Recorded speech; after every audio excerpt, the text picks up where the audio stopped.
What in the chicken grease is going on here in Kentucky?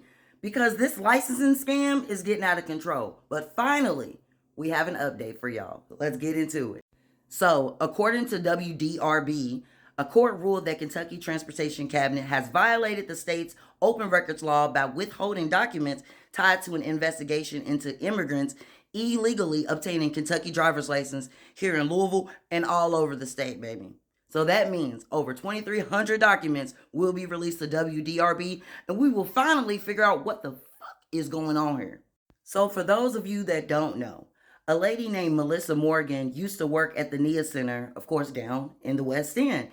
And she reported that she believed there was widespread fraud going on at the NIA Center because people were paying under the table $200 to obtain a driver's license with false documents. They didn't have to take the test. They didn't even have to take the written test. And they are on the streets today. For some reason, Mormon's boss told her that it was okay to share her passwords with other colleagues. And those colleagues were the ones getting paid under the table to give these immigrants licenses without the due diligence, without actually doing the process.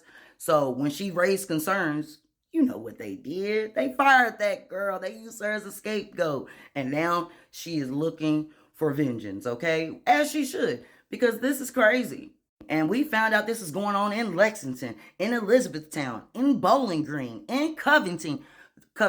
There are so many people who are illegally driving right now because of this fraud thing. So if y'all are going behind someone that's all up on the wheel going 5 miles an hour, I ain't saying to target them, but what I am saying that is if you in Kentucky, more times out of not, they done illegally got that license. So we gonna figure this out, figure it out. Now, and if you're wondering why they would even take this chance, an immigration lawyer put it best. For immigrants who don't have a pathway to obtain legal status, having a driver's license can mean the difference between getting home from work safely to their children or their wives or their husbands or not. For a relatively small price to be able to have that chance of avoiding deportation, even just for that day, they're willing to take it. May the odds be in your favor because it's not looking too good for you, baby. So even though there is still a lot to uncover, this is what we do know. There have been no arrests made or announced involving former licensing employees. We do not know what happened to those who obtained licenses illegally. Officials have not detailed how the system failed and how it will be fixed. Kentucky, you in trouble, girl.